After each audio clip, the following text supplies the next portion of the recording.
Good morning and welcome to Countryside Acres. Today on the homestead we will be in the shop with me, Mr. Countryside.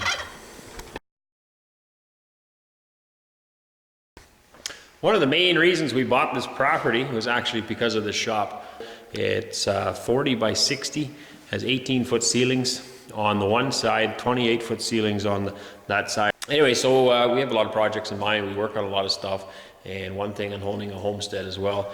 So we try to be as self-sufficient as possible here, and we also therefore try to maintain a lot of our own equipment and keep everything running. And the shop space is very handy for that. Our last place, we did not have a heated shop. This place is heated. It has in-floor heat everywhere throughout here, has a bathroom in it.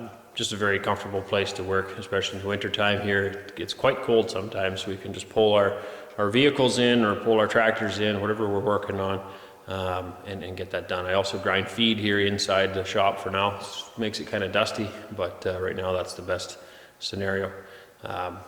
Yeah, I'll show you around.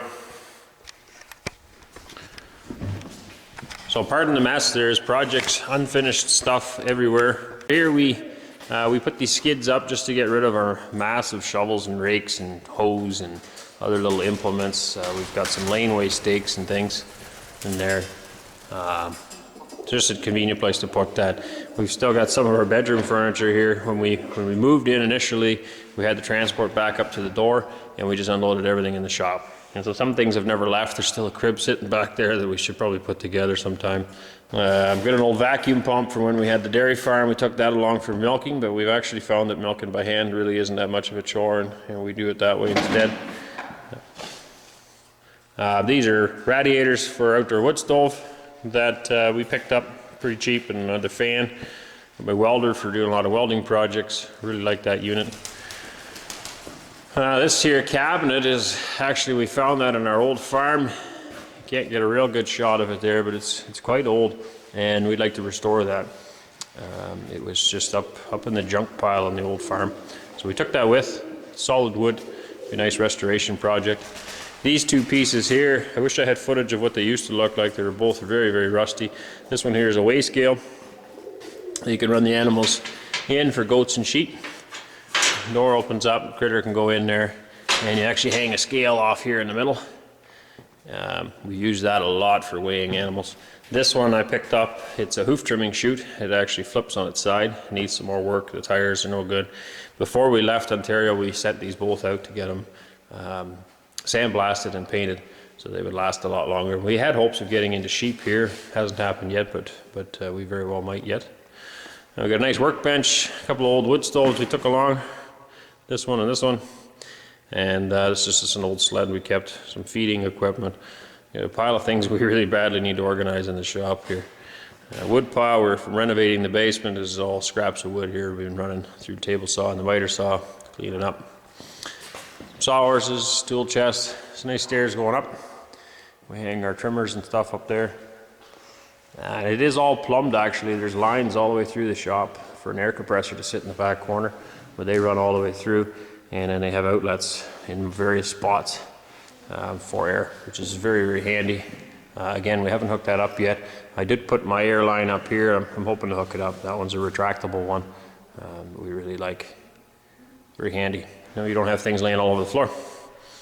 This is a project I got working on too.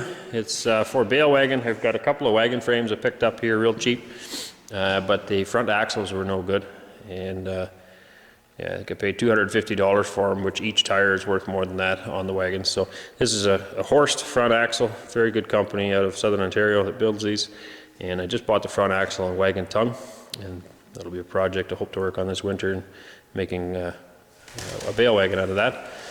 This here is an old clothes dryer. It's a Ringer. Don't have a date on that either. It's very old. My parents took this along from Holland when we moved here. It was working then, but unfortunately it sat outside for many years. So there's supposed to be two wooden rolls here. The top one is has since rotted off, or I don't even know what happened to it. So we're hoping to get a new one made and restore this back to its original shape. Would be very nice. Another project. Wintertime's supposed to give us more time for that, but these axles here, this wheel set we took along, that's going to go underneath the hammer mill when I get around to that. chicken plucker here we want to do a little bit of work on. We just picked it up, but the feathers don't all come out, so you can see some build up here. We're going to do a little bit of work on that one as well. When we moved here, we took a cow with, calf, and 6 goats, and we had nowhere to put them. So we stuck gates from the corner of this door over to this post, and then over to the wall here, and that's where they are housed. So that's a 24 by 20 spot where they were all winter long in this heated barn or heated shop. Very nice to get that space back. We do have a pen going here again where the dog actually has some puppies right now. One of our Pyrenees had pups day before Christmas, 2 days before Christmas. So pardon the mess in here. Cora has her rabbits in here. We built this cage here for her shortly before we left Ontario as well, and so she's got, I think that's her buck up there, and a bunch of doe rabbits. There's a milk gate we built for milking our 6 goats. The ramp's off right now. It's actually over here. They climb up here then, and then go up, and the first one has to stick his head in order for the next one to open up. So we milked in here all winter long.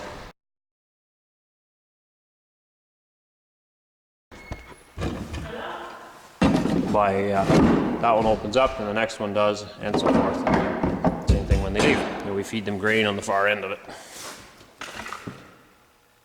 Like so. And that's about it for the shop. All right, today's project that we're going to work on is actually another one, not even one of the ones I showed you. We've got the tractor here. And so it's a 2011 Puma 155 that we bought for our dairy farm. Way overkill for our homestead.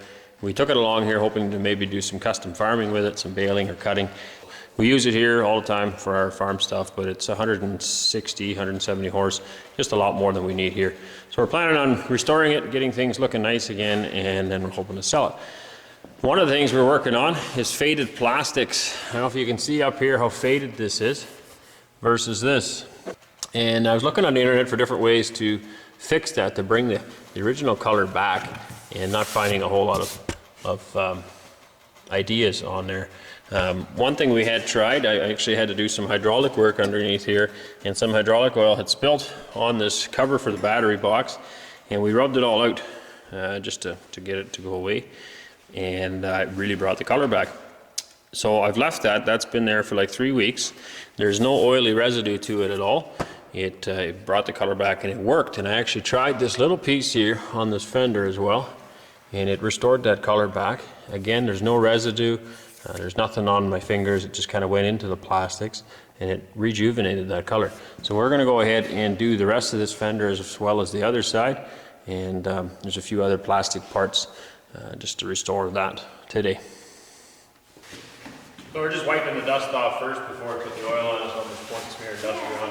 We're going to get it as clean as we can, and then we'll put some oil on there, rub that in, let it soak in.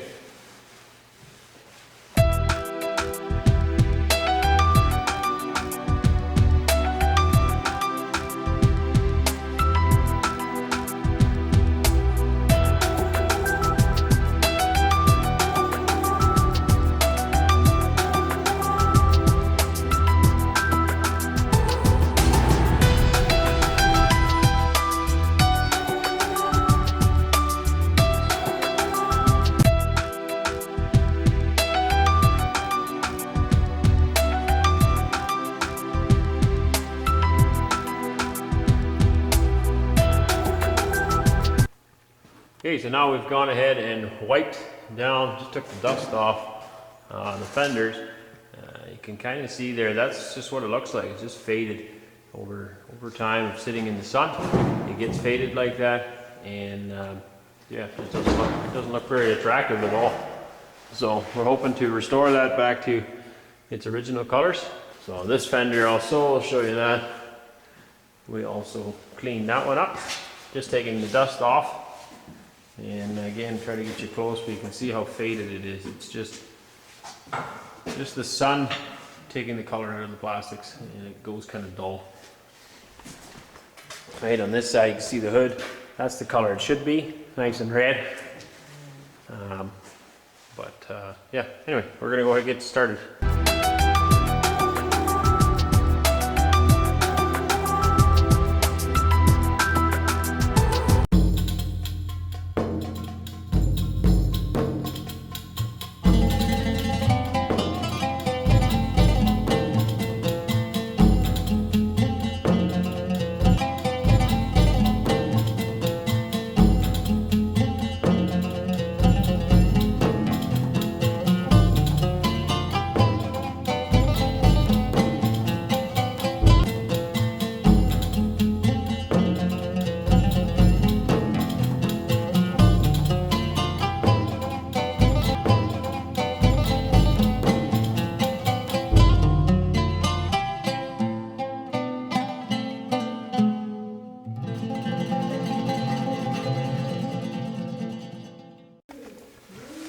Well, we'll come back later and wipe some of that up and dry it up a little bit. Just gonna let that soak in for a little bit.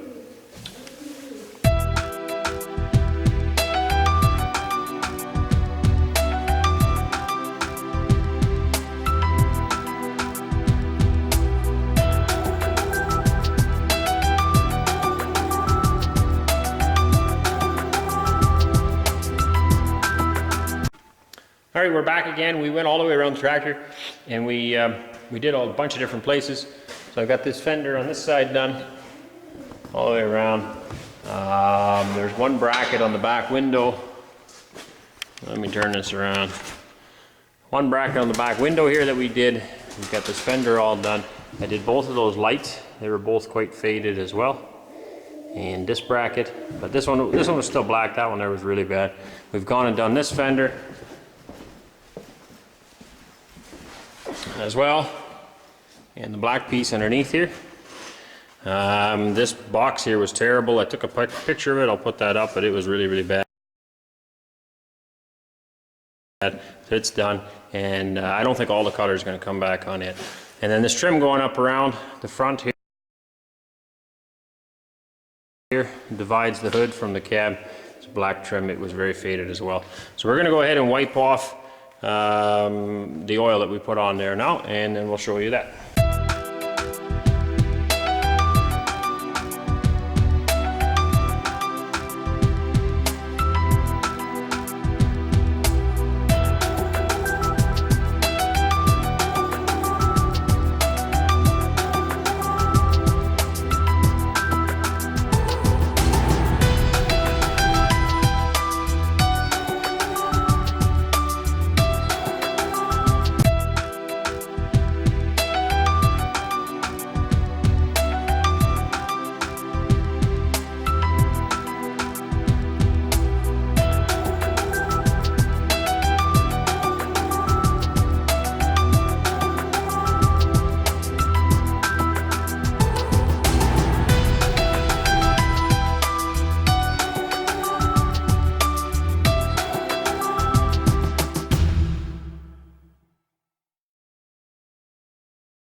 Hey, so we're back again. I've got all that oil wiped up, the excess, and so there's still a shine to it. We're hoping that stays. This stuff down here that I did 3 weeks ago is still shining as well, so it should stay. And that's basically how it looked like original. I can show you my other tractor outside. The fenders, for whatever reason, never faded on it, but just looks nice. It brings it totally back to the original that it should have been. Very close. Open up the door here to give you even more of an idea with the light shining on it out here. It just shines it right up.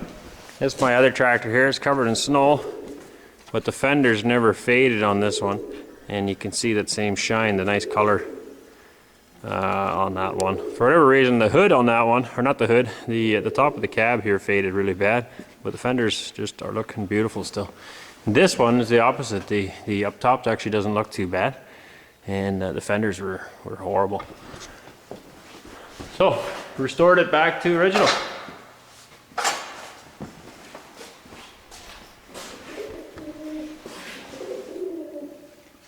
Hey, this fuel tank as well we did. Looking very nice. This toolbox, like I said, the color won't come back completely because it black, it just lost some of it. It was really bad.